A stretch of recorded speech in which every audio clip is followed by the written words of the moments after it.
On this episode of Stories Behind the Grind, listen to my conversation with Nicholas Bayerle, founder of the $1 Billion Body. We discuss the 3 key steps to ultimate health, wealth, and relationships, taking 100% responsibility, and one of the key foundational truths of life.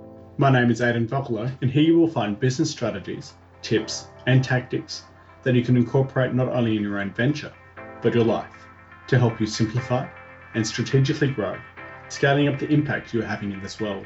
Listen as I talk to creators, innovators, and game changers on what it takes to build an impactful business, uncovering their insights, strategies, and tips to help you increase profitability and develop a thriving team culture. Welcome to the Stories Behind the Grind podcast. Nicholas, you're the founder of $1 Billion Body, helping men reach their potential in health, power, and confidence, a top 30 under 30 influencer, and have personally coached over 600 clients. Tell me, what was life like growing up for you, and where did the idea of $1 Billion Body come from? Yeah, it's a really good question, man. A lot of it came from my struggles as a businessman. My dad was the business owner. I got to see what he went through when it came to having to bring business home and how business and finances really affected our family life. And my uncle was a business owner as well. And both of them got really crushed in 2008 here in America when the economy basically collapsed, and a lot of the service-based businesses and product-based businesses really took a hit because people weren't just spending money for no reason. And so my life, I had a lot of problems with my parents splitting up when I was a kid and got a lot of anxiety from that. And I didn't really know what I wanted to do. I didn't know how to make them all happy. But through that process, I also learned a lot of things. Like I said, my dad being a business owner, I learned that you could just exchange value for dollars at a young age. So I could make money on demand. I had many times before the age of 10, thousands of dollars in my savings account because I would just go out there and mow lawns and weed whack and do these things to make money. But I didn't really have a reason to be a business owner or an entrepreneur besides to provide for myself. And me and my dad actually had a big falling out when I was about 13 years old. I didn't talk to him for about 3.5 years. And throughout that period, I lost pretty much any vision that I had for my life. On top of that, I graduated from high school with a 1.8 GPA. And during that process, I gained 60 pounds. So now we help these men become 3-dimensional is what we call it, which is prospering in health, wealth, and relationships, mostly because through my journey and failing over and over again, I realized that there are 3 things in every man's life that cannot be outsourced. And if they cannot be outsourced, we should probably get good at them because we can't run away from them.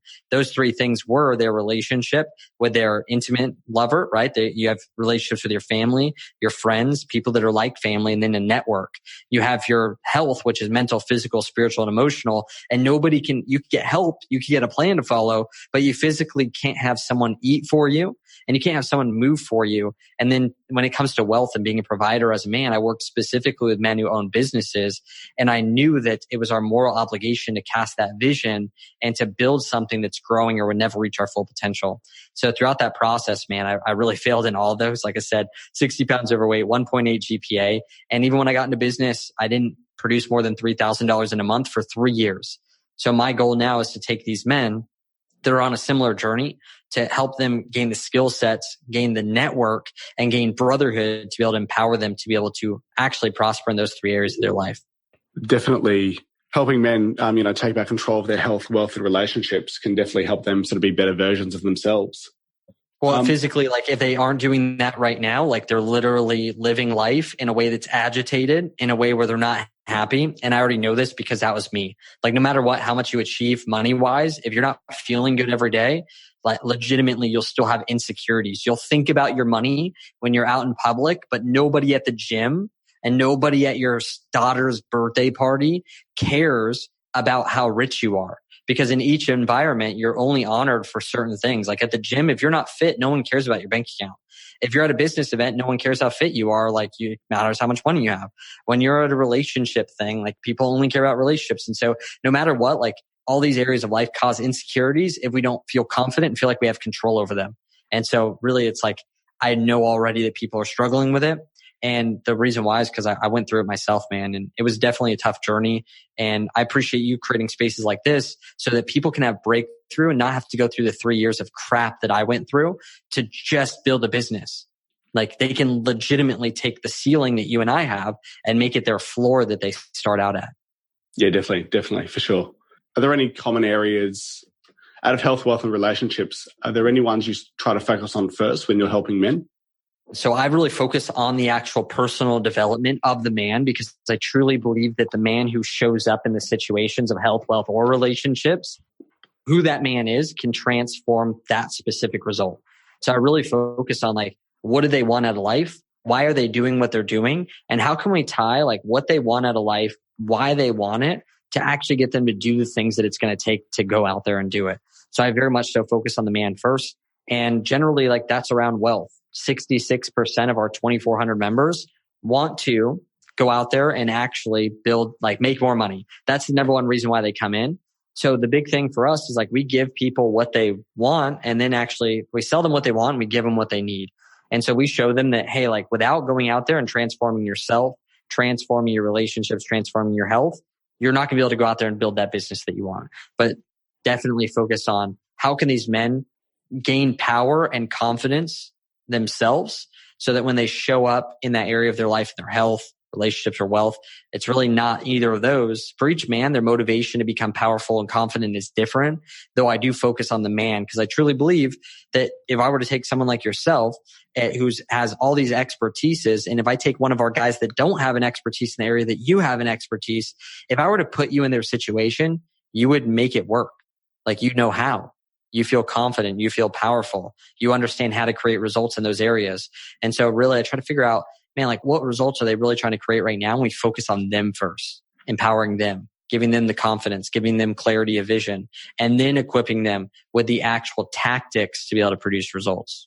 Yeah, it definitely does come back down to that sort of character and identity component first and foremost, because I guess you can have all the skills and all the tactics, but you've got to also be the character that can wield those, tools and tactics to make progress and move forward. Tools and tactics are not what are missing right now from anyone's life. What we found is that every single man knows that they should probably be eating healthier and probably should be getting more exercise to become fit. They already know this, but they're not doing it. And so we really focus on how do we get men to take action on the things that they already know, go produce a result, and then go learn something new. We call it just-in-time learning. They learn based on what they need to know today, like to solve the problems today. Not based on like some theory that they're going to have 5 years from now. We help them apply the things they know, get results, and figure out what problems do they need to solve today that are going to move the needle forward. That sounds like it sort of overcomes that sort of, paralysis by analysis, having too many options and too much knowledge going on in your head and not being able to sort of execute on any of them. With just-in-time learning, it sounds like people can then, or men can apply it almost straight away, basically when they need it, as they need it right now. 100%, man. It's a really good point. And I used to think back in the day that I needed to be really successful. I'll tell you the truth, actually. I used to think that before I go to the gym, I had to be super fit. Like this was one of my earliest fears that just made no sense. I remember being about 16, 17 years old.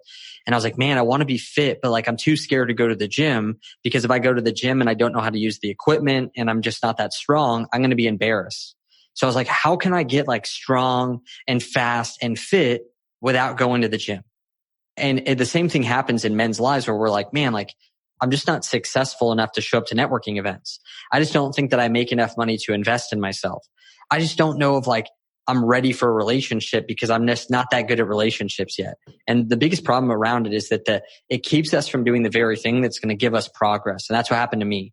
I was scared to go to networking events because I was a carpet cleaner for 2.5 years, dude. I made $1,200 to $1,600 a month for 2.5 years, working full time in a physical labor job. And I physically was too scared to go to networking events. I didn't know how to invest in myself. And that's what caused me to fail was that I thought once I become successful, then I'll invest in myself. Once I become fit, then I'll go to the gym. Once I know how to master relationships and I'm perfect, then I'll get into a relationship. Problem is those days will never come unless you take action. Do you remember the moment that you made the switch, that you made the realization that you didn't have to be, I guess, super fit to go to the gym? Yeah. So this is the thing is like people are always looking, and I was looking for this like silver bullet of how do I just break these insecurities off of me? No, what I did starting out is a stepping stone to where I'm at today. So what I did first is I went to a city that I knew nobody at, and I got a trainer, and I went out there and for a year worked out with a trainer in a city that I knew nobody in, because I didn't care about like random people judging me that I didn't know. I was afraid of running into my friends from high school that would think I was a loser if I didn't know how to work out. And those were insecurities. Like those were immense insecurities. And the people that I'm talking to right now, like we all have different insecurities in different areas of our life. And I'm just not afraid to talk about it because this is what's helping our other guys as well. And so I was super insecure about it. So I found a city that I could go out there and take action and get help. And I didn't feel like I was judged. So for people that are thinking like whether it's relationships or health or wealth, right now think about, okay, if you are feeling insecure in these areas, who could you talk to? You know, like one of the big things that we talk about is allowing your mess to become your message. How can you tell the overcoming story, like the things you've struggled with that'll get people to relate with you? And then from them relating with you, you can lead them to an answer. And a lot of people are like, oh, does that mean that like if I'm struggling with something right now, I should broadcast it to the world? I'm like, well, that would kind of be like me back in the day going to this really fit gym with all my friends. I just wasn't there yet. And so if that's not where you're at, then find one person that maybe doesn't even know you. Like call a random person. There's hotlines out there and tell them a problem that you've been going through and just get a little tiny bit of breakthrough that gives you momentum. And you realize that no one's judging you the entire time. Like legitimately, all of a sudden I realized that people are so only thinking about themselves that they don't even notice me in the gym because they're already worrying about their own insecurities, wondering what everyone thinks about them. So they're not even noticing me. That's so true. So, so often we think everybody's judging us in the street. Nah, dude, they're just worried about themselves. For sure. And I guess you can apply it to your own life. Like we often don't judge other people, maybe for no more than a couple of seconds tops. So the chances of other people judging us, for forever or, minutes on end is quite minimal, if not non-existent at all. 100%. What are some failures that have taught you the most throughout your journey? Yeah. So there's obviously a few different ways to learn. And they say a wise man learns from his own failures, but an even wiser man learns from someone else's failures. And I would love to say that I'm the wiser man, but not all the time that's the case. Though I would say that the mentors that I've had, the help that I've had has been an immense help to accelerate what I'm doing. So a lot of the failures that I've learned have been from investing in people that have made failures before me. And I've been able to learn what their failures were so I didn't make the same mistakes. But for me, some of the biggest failures that I made were not taking 100% responsibility. One of the biggest things in my life is I found that the only areas of my life that aren't progressing and changing right now are only the ones that I've not taken 100% responsibility for the outcome of it in my own life. So like when I was blaming other external or internal environments about my health, nothing was changing. It wasn't until I was like, okay, if it's meant to be, it's up to me. What do I need to do going forward to make this result happen? And I remember in business, when I was sitting there not making any money, I was carpet cleaning every day. It was like one day I went home and I was just like, you know what? I've been hoping that one day I get lucky. I've been hoping that one day I'll win the lottery. I was hoping that one day my wife would make us rich. I was hoping that one day I would get lucky and I'd find out that Bayer aspirin in Germany actually was a descendant of my family and I'd get a fat royalty check. Like I was thinking and dreaming about all these scenarios that I couldn't control and ultimately was blaming things that were not inside of me for the results that I was producing. And it wasn't until I came home one day and I was like, you know what? I'm going to go all in.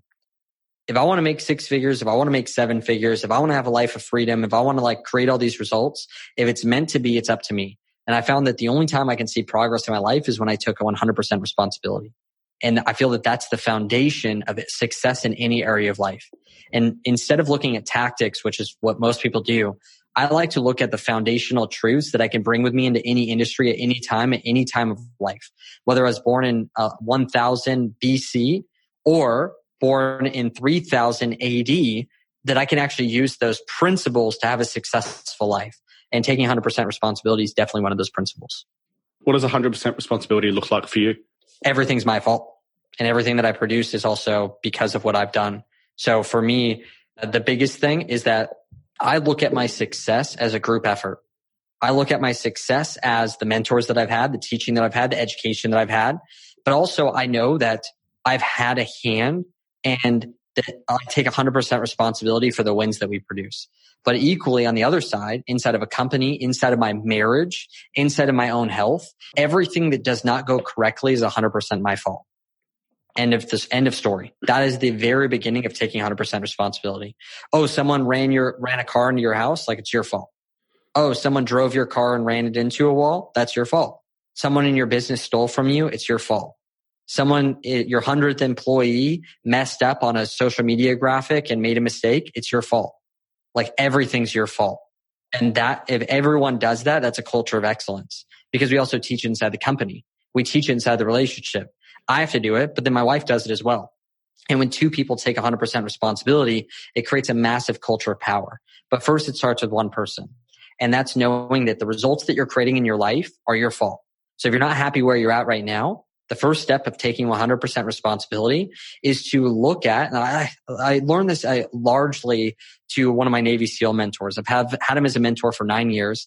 And before this, I really was a guy, like before I act like, I just take 100% responsibility and I'm so committed and all this crap. That wasn't me. I remember like being in high school and I was on the wrestling team and I would always skip workouts. I would act like I do them and my coach would think I'm amazing, but I knew deep down inside that I was skipping workouts. And then I would lose at a tournament because I didn't have enough stamina. And then I'd blame it on the fact that like I got unlucky or like something happened.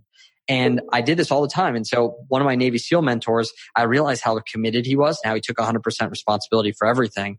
And one time he lost $250,000 in a day. And I just remember looking at him and like, I would be crushed by that because I'd be like, man, like what happened? Like I got so unlucky. And he said, no, like what I'm going to do is I'm going to accept the reality that I'm now $250,000 less rich. And I'm going to figure out how I can accept that new reality and move on and improve by 5% tomorrow. Because all I know is that being in delusion of where you're at is not going to help you get any further forward. But accepting the reality of where you're at right now is okay. Because people think that the reality of where they're at cannot be changed. But he knew that through accepting responsibility, he then could change that result, similar to Arnold Schwarzenegger.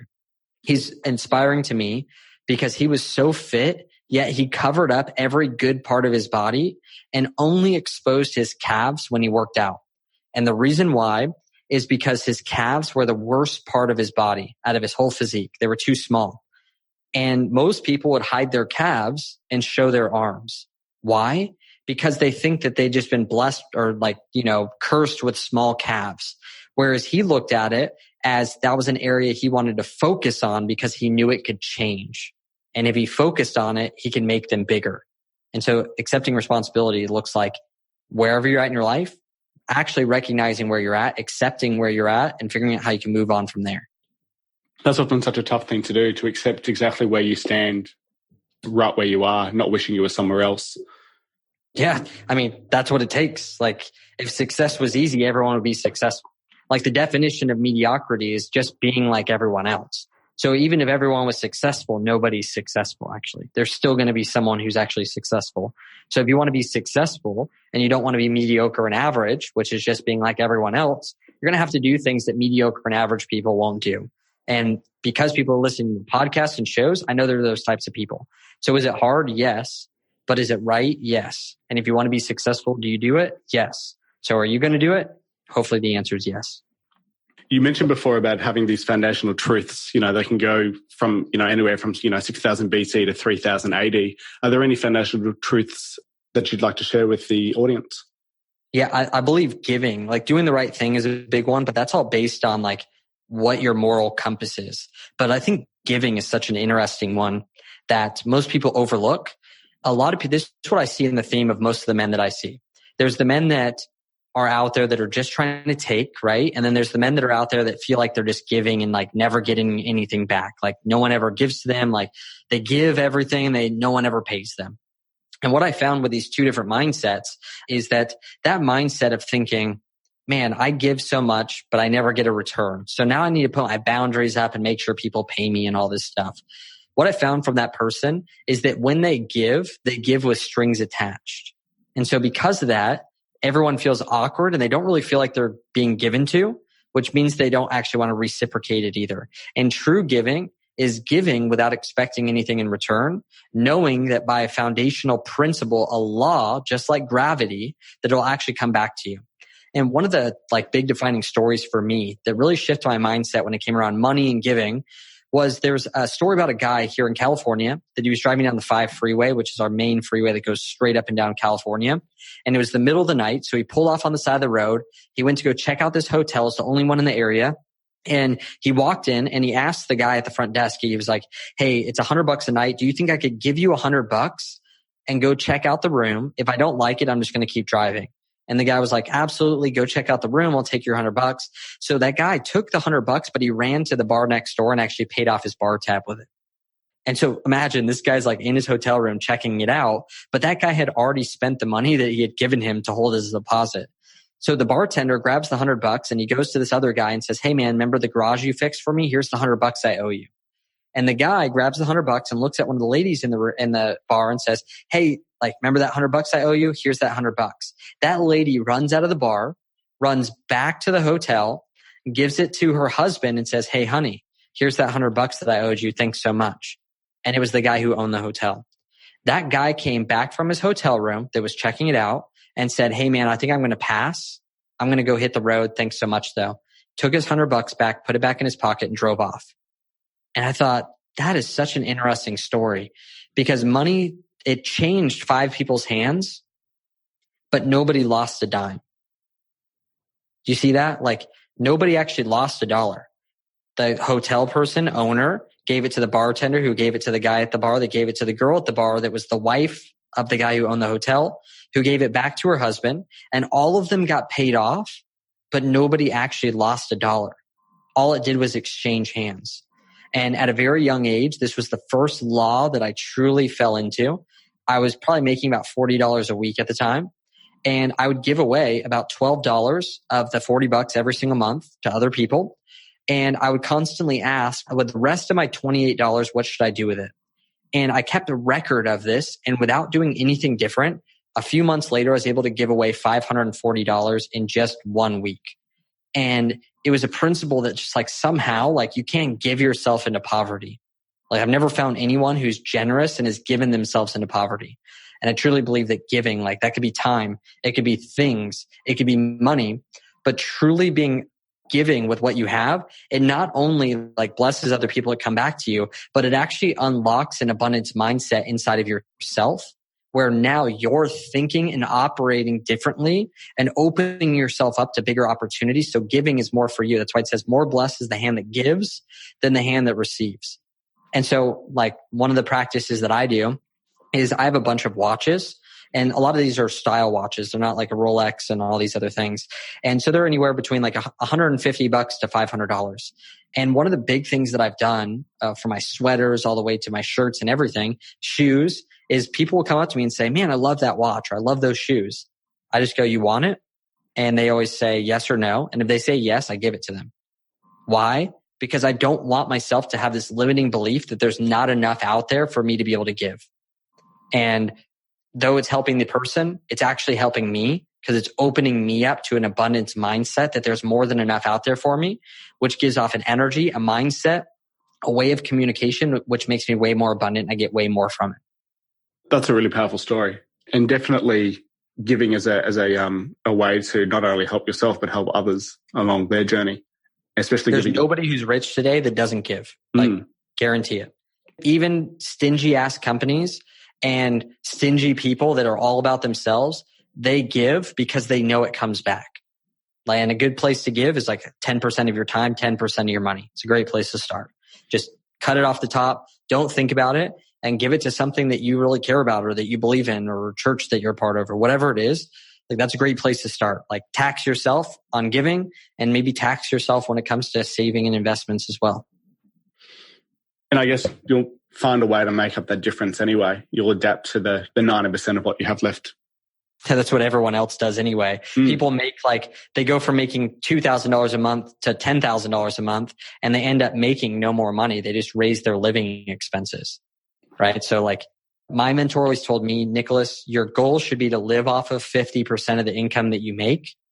And if you don't like your living conditions with that type of income, then you should make more money. But you shouldn't raise your living expenses to meet the money that you make.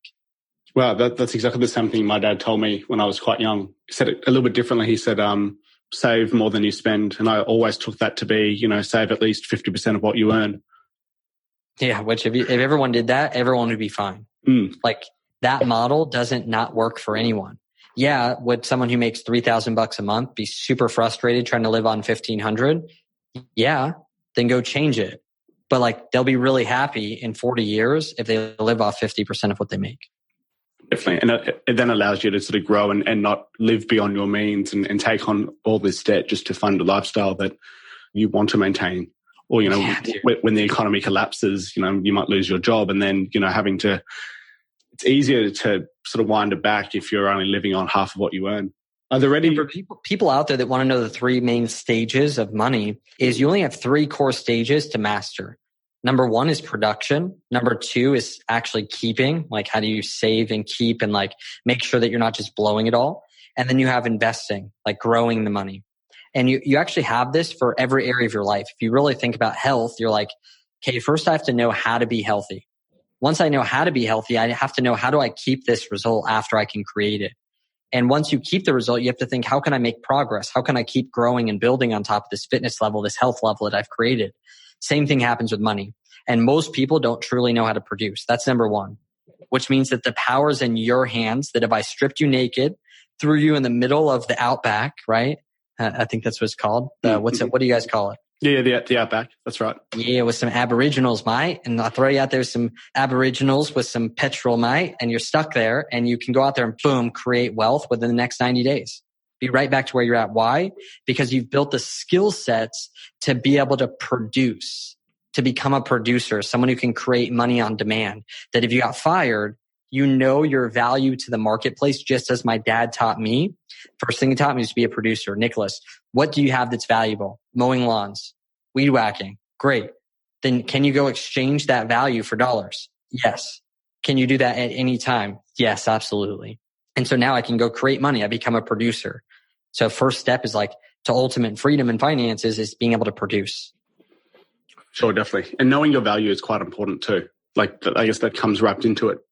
Knowing what value you offer the world and discovering that value. And knowing what the world values. Like that's equally big. Like I could love talking about sports, but nobody wants to listen to me talk about sports.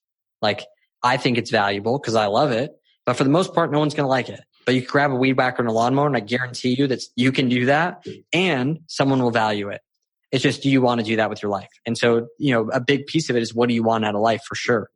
But I think people get so caught up thinking like, they have to do something that they love.